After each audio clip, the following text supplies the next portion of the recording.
Langsung aja.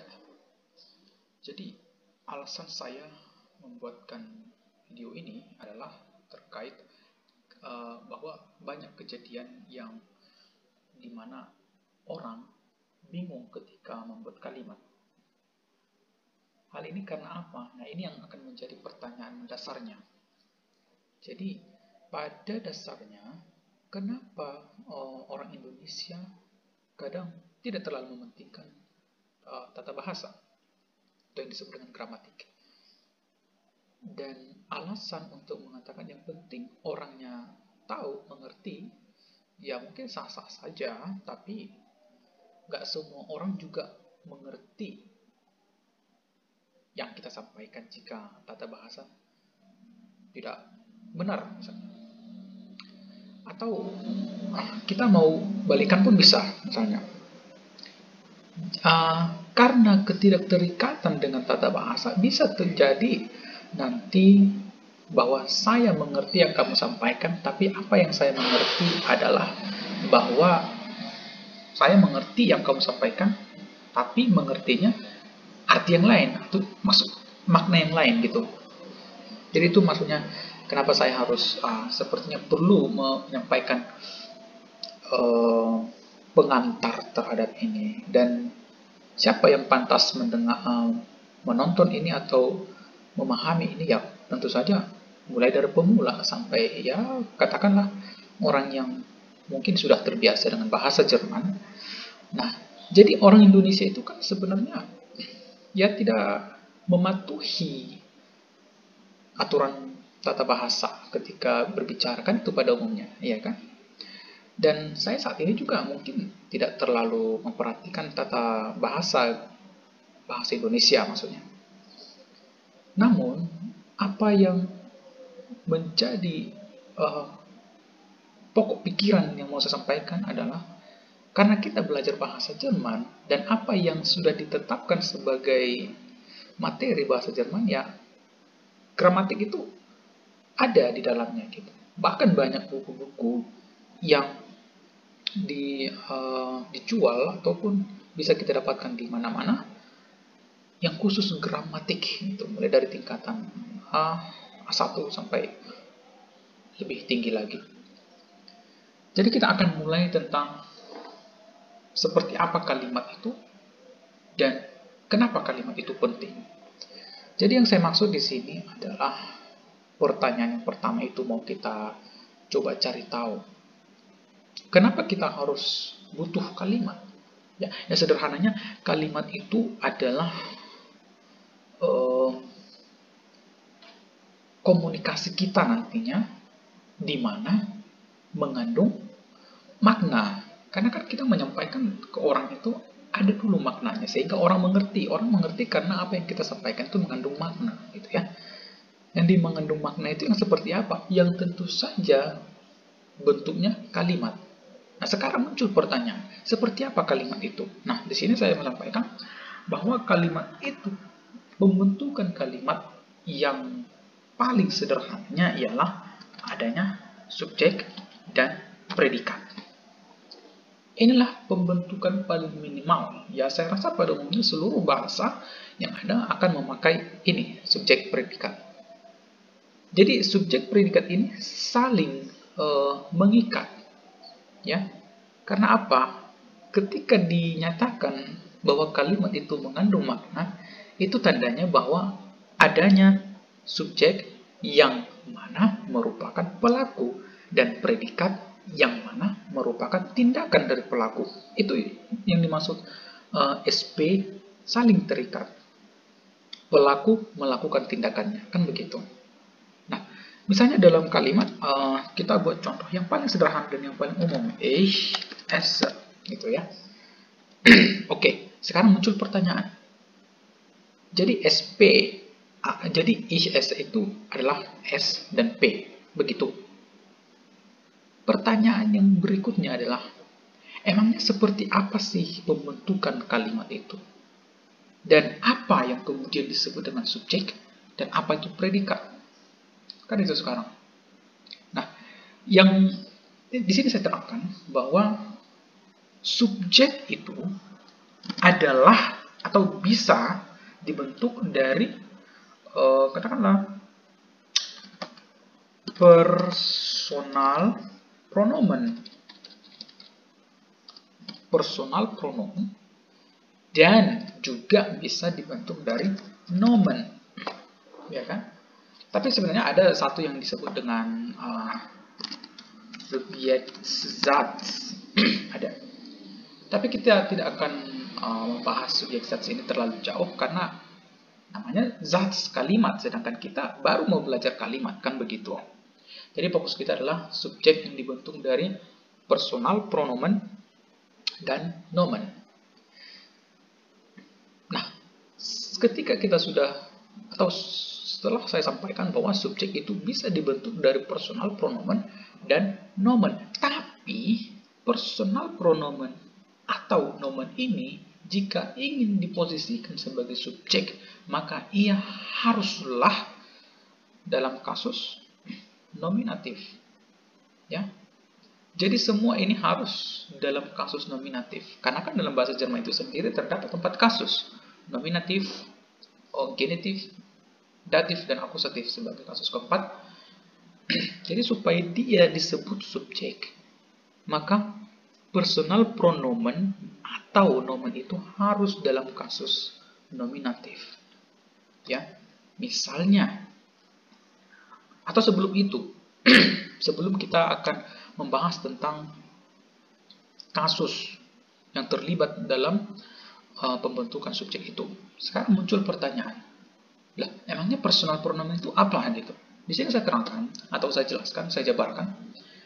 Personal pronomen itu, ya, jika teman-teman sekalian belum tahu, mungkin yang misalnya baru mempelajari bahasa Jerman, personal pronomen itu adalah yang seperti ini, ich, ya, kemudian du, atau saya ini kan aja deh, nggak apa-apa deh, du, kemudian er, s, dan si untuk orang ketiga tunggal, kemudian nanti ada wir, ada ia, dan si anda, dan si mereka, gitu. Oke. Ya, ini ya. Inilah yang disebut dengan personal pronomen, atau ini saya pindahkan aja ke bawah. Nah, inilah yang disebut dengan personal pronomen. Dan ini kasusnya kasus nominatif. Jadi manakala kita melihat yang seperti ini, ada kata ada du, maka itu sudah pasti merupakan subjek gitu ya.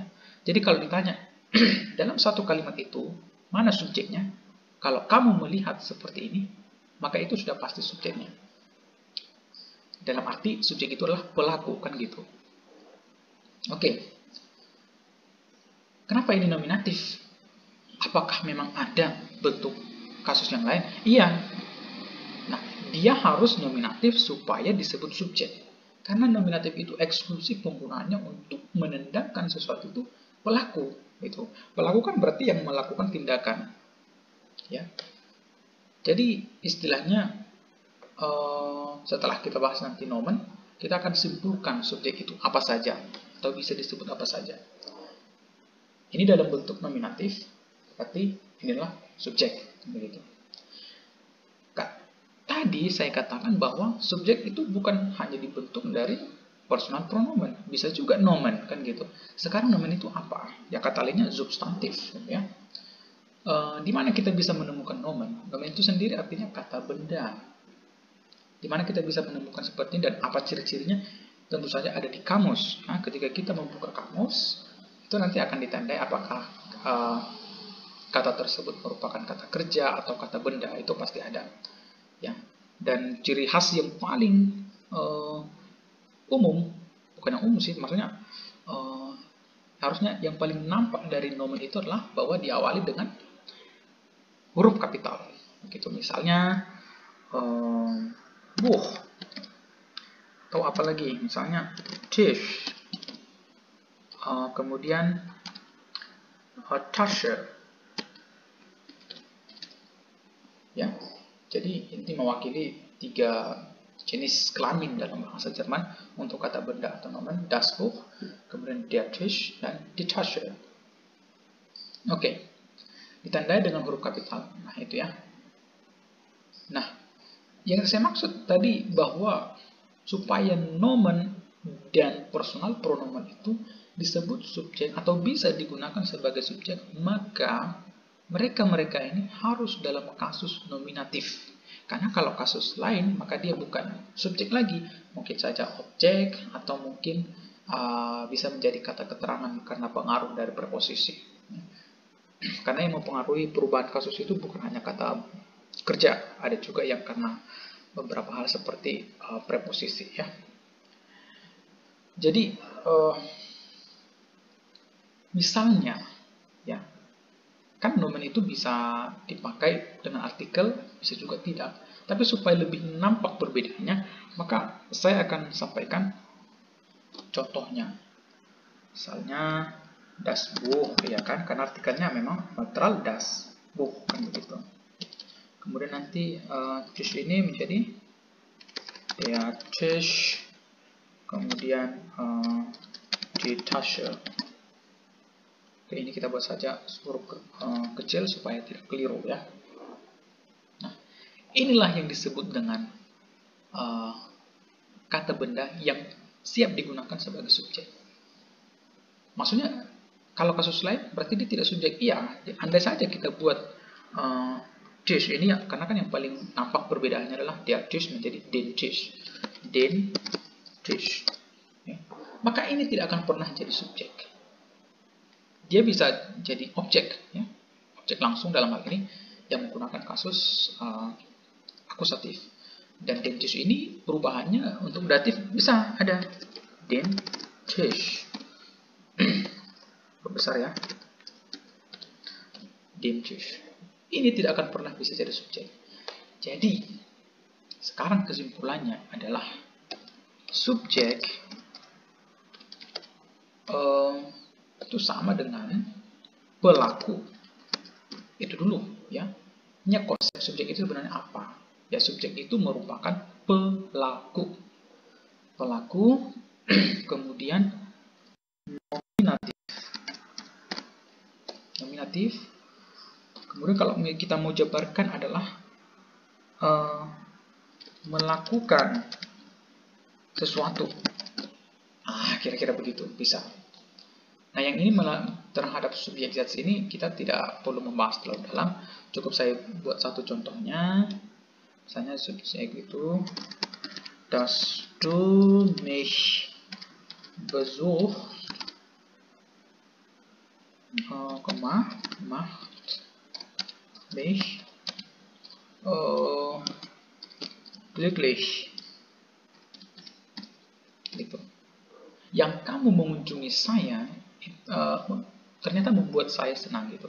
Jadi hal ini akan kira-kira begitu ya. Hal ini membuat saya senang. Das du mich besuchst macht mich glücklich. Artinya hal ini, hal itu, si das du mich besuchst ini, tindakan yang lain membuat saya senang kan gitu. Tindakan yang lain itu apa ya? Das du mich besuchst.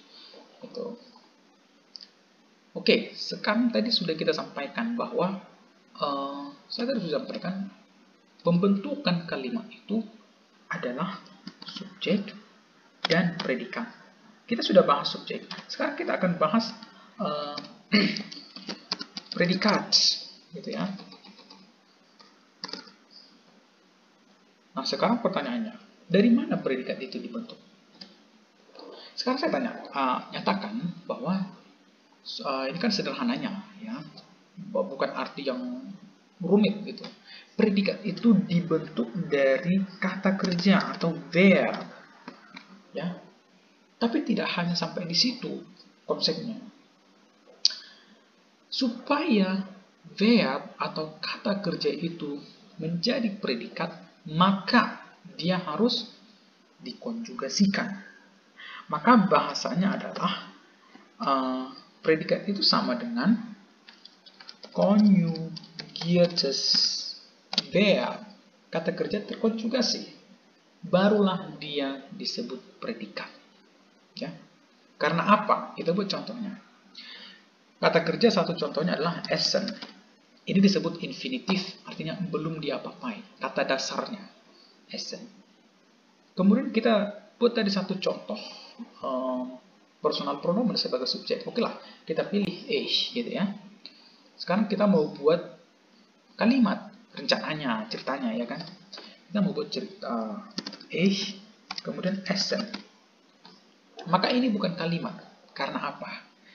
Karena syarat pembentukan kalimat adalah SP. Ada S? Ya, ada. Ternyata ada subjek, ya kan? Ada predikat? Tidak, karena ini bukan predikat. Ya, karena ini bukan predikat. Yang dimaksud dengan predikat adalah kata kerja. Lah, tapi kan ini kata kerja. Iya, tapi kata kerja yang bagaimana dulu, kan gitu. Kata kerja yang terkonjugasi, yang sudah dikonjugasi. Aduh, makin rumit. Lalu apa itu kata kerja yang dikonjugasi? Apa itu konjugasi? Kan itu sekarang pertanyaannya. Oke. Saya kasih tahu dulu bahwa konjugasi essen untuk ich adalah esse. Ya, yang essennya dihilangkan dulu, yang ini dua, karena yang disebut dengan endung atau akhiran, karena kata kerja dalam bahasa Jerman itu pada umumnya berakhiran en atau paling minimal n gitu ya. Jadi en ini adalah endungannya, sedangkan s ini adalah stam, akar katanya. Ya, gitu. Nah, sekarang cara pembentukan konjugasi kan buang endungannya, terus tambahkan sesuai dengan akhiran dari si subjek. Makanya itu yang saya sebutkan dengan subjek predikat itu saling terikat. Ya, saling terikat. Karena apa? Karena subjeklah yang akan melakukan tindakan, dan tindakan itu disebut dengan predikat. Nah, hubungan predikat dengan subjek adalah bahwa predikat itu akan dibentuk sesuai dengan subjeknya. Jadi nggak sembarangan gitu. Misalnya akhirnya apa? Esse, kan gitu. Oke, esse. Nanti kita akan lihat gimana perbandingannya. Oke, berarti ini sudah kalimat? Iya. Buktinya subjeknya ada, yaitu subjek tadi kan dibentuk dari personal pronomen atau nomen dalam kasus nominatif. Apakah ini kasus nominatif? Iya. Dan satu lagi, selain subjek, apalagi syaratnya? Predikat.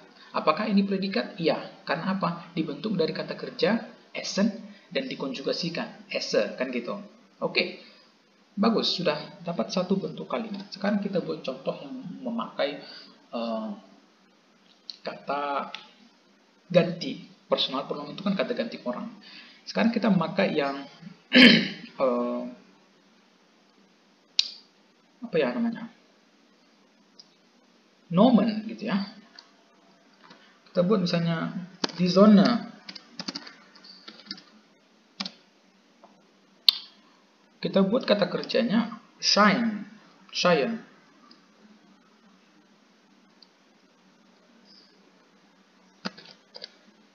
Itu jangan ini. Ya. Kita buat makan juga ya, supaya tidak terlalu melebar. Katakanlah Hund. Kita buat maskulin supaya nampak nanti perbedaannya. Der Hund ist, gitu ya. Sekarang pertanyaannya adalah, kan di sini terdapat beberapa perbedaan. Jadi supaya lebih jelas gitu perbedaannya, sekaligus kita bahas. Nah, der Hund ist, apakah ini kalimat? Iya, jelas. Karena apa? Karena syaratnya adalah SP. Apakah ini subjek? Iya, karena berartikel der yang memang maskulin, nominatif tentunya. Der Hund kan nominatif. Yang kita akan cari perbandingannya, kenapa memang harus seperti ini gitu. Kita akan cari beberapa bentuk versi salahnya. Kita buat den Hund ist. Ini bukan kalimat. Den Hund ist. Ini bukan kalimat karena apa? Karena ini bukan nominatif. Oke, kita buat satu lagi. Der Hund. Benar. Kasus nominatif. Subjek, oke. Tapi nggak sampai di situ. Ini hanya akan benar-benar disebut subjek apabila konjugasinya benar. Jadi kalau kita membuat Essen, maka ini bukanlah kalimat. Dan ini tentunya bukanlah subjek. Karena kita tidak bisa mengkonfirmasi der Hund ini subjek kalau predikatnya tidak sesuai dengan konjugasinya. Paham ya maksudnya ya? Gitu. Maka yang benar adalah memang harus seperti ini. Memang dia tidak bisa terlepas, saling terikat, saling berhubungan. Oke? Oke, sekarang kita akan masuk ke pertanyaan tadi. Jadi, konjugasi itu apa dong? Saya sampaikan, kita akan buat konjugasi yang dari kata kerja lemah dan kata kerja kuat. Ada kata kerja campuran, tapi kita belum masuk ke situ karena saya hanya mau ngasih gambarannya dulu ya. Konjugation. Kalau disebut dengan konjugation berarti kita membahas perubahan dari kata kerja yang akan dijadikan predikat. Ya. Jadi syarat membuat predikat itulah ambil satu kata kerja atau beberapa lah ya, kalau memang perlu lebih dari satu. Ambil, kemudian konjugasikan sesuai dengan subjeknya, begitu. Sesuai dengan subjeknya. Jadi misalnya kita akan mulai dari kata kerja lemah, machen. Aduh, apa ini? Machen, ya, kata kerja pertama dan nanti essen, gitu ya. Kita akan mulai dengan konsep dari konjugasi itu. Jadi supaya ada kira-kira gambaran yang bisa kita pegang, yaitu tentang akhiran, ya. Jadi kan kata kerja itu selalu ada akhirannya. En biasanya, ya kan? Ya paling minimal n. Ya, misalnya apa yang berakhiran n? Ya tun gitu kan? Kan nggak ada en-nya. Tapi kita nggak akan bahas ini. Nah, kita akan bahas tentang akhiran. Kenapa disebut akhiran? Karena memang diganti dia tetap aja fungsinya sebagai akhiran, kan begitu. Nah, ini disebut dengan stam atau akar. Sedangkan ini disebut dengan endung atau akhiran. Machen, essen. Jadi, ketika kita hendak mengkonjugasikan, kalau udah namanya mengkonjugasikan, berarti kita harus konjugasikan sesuai dengan subjeknya. Subjeknya itu apa tadi? Subjek adalah personal pronomen atau nomen dalam kasus nominatif. Kita akan buat lagi. Ich, du, er, es, sie, kemudian wir, kemudian ihr, dan sie. Oke? Oke. Kita akan mulai dari machen dulu ya. Kita akan mulai dari machen. Seperti apa konjugasinya? Oke. Kita akan buat sedemikian rupa ya.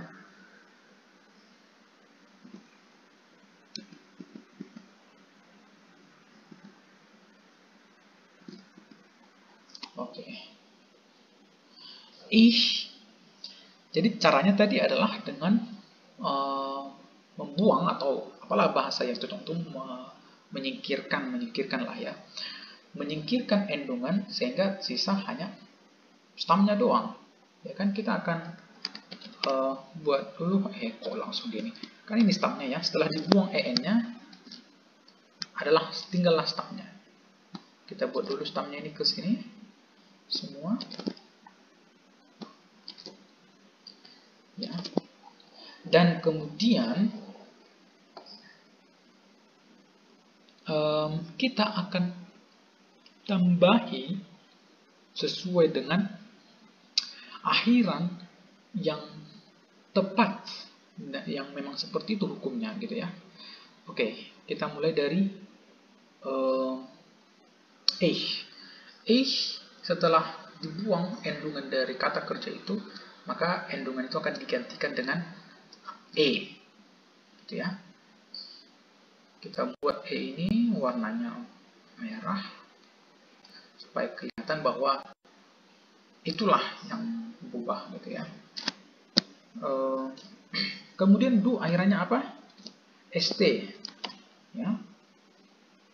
Jadi ich mache, du machst ya. Kadang orang bilangnya machts, janganlah. ya. CH dulu baru ST.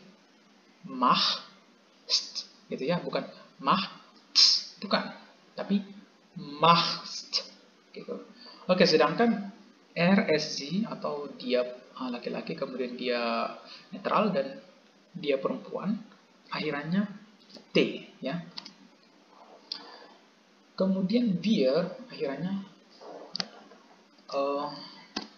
EN, sedangkan ihr akhirannya T, dan Z Anda itu yang S-nya besar, dan sedangkan ini S-nya kecil, ya. EN. Untuk alasan ini kenapa saya tetap buat huruf besar S-nya, karena biar konsisten aja, ya. Dan di sini kenapa saya buat kecil, supaya memang nampak perbedaannya antara Z Anda dan Z mereka, ya. Jadi ini, oke, saya turunkan dulu, ya. Saya turunkan dulu. Bentar ya.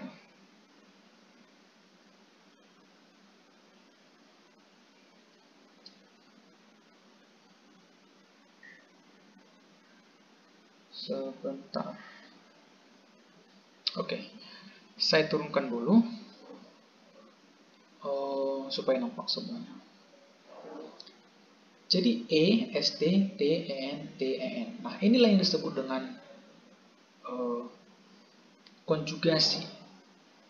Semua ini artinya melakukan, to make, ya, dalam bahasa Inggris melakukan. Tapi ini harus sesuai dengan personal pronomennya, harus sesuai itu, ya. Kemudian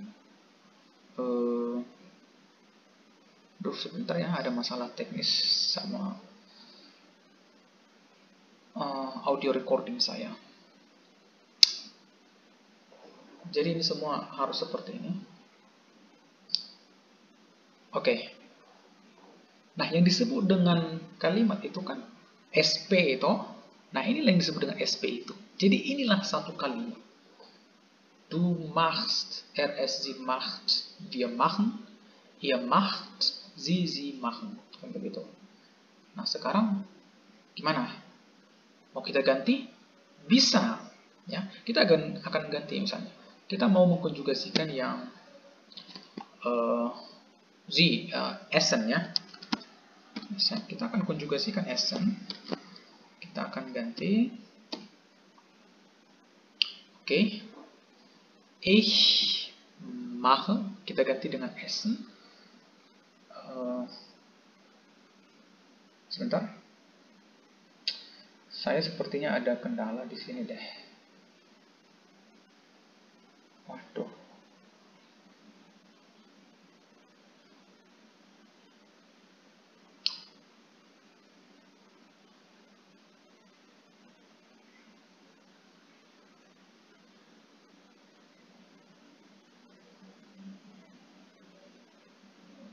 Oke.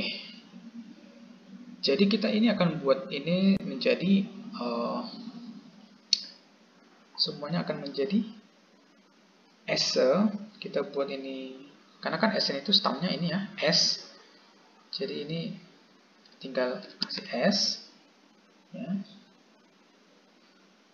Kemudian kita copy, kita buat satu-satu. Kemudian ini, oke, dan ini, oke. Apakah sampai di sini cukup? Tentu saja tidak. Oleh karena itulah makanya ia disebut dengan kata kerja kuat. Jadi dia ada beberapa perubahan, ya. Ada beberapa perubahan yang akan mempengaruhi misalnya, tapi seada-adanya perubahan itu hanya berlaku untuk orang kedua tunggal dan orang ketiga tunggal. Artinya du atau RSD saja perubahannya. Yaitu apa? Perubahan vokal I menjadi perubahan vokal E menjadi I, ya. Kemudian ini I. Nah, apakah sudah sampai situ saja? Tidak. Nanti Nanti kamu bisa cari referensi dari tentang bagaimana mengkonjugasikan lebih dalam dari yang lain, atau nanti saya akan buatkan video khusus untuk konjugasi. Tapi ini hanya sebagai pengantar saja lah gitu. Jadi ini nggak boleh terlalu banyak S-nya, ya. Maka yang aturannya akhirannya ST, dia tinggal berakhiran T doang untuk do gitu ya. Nanti kamu bisa cari referensi tentang itu. Nanti kalau saya jelaskan sini terlalu panjang karena fokus kita pembuatan kalimat dan syarat-syaratnya. Nah, makanya ini sama, is yang do dan exist sama itu pasti. Sama nanti dengan konjugasi heißen ya. Oke. Nah, jadi kesimpulannya adalah kita buat di sini kesimpulan ya. Kalimat itu kan Satz. Maka Satz sama dengan subjek plus predikat. Sedangkan kita buat keterangan di sini, subjek itu sama dengan pelaku atau jangan itu dulu deh. Personal pronomen, atau bisa juga atau nomen, dan harus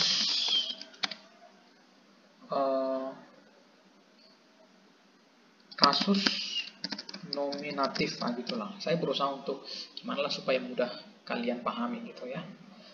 Kasus nominatif. Sedangkan predikat sama dengan kata kerja yang sudah dikonjugasi.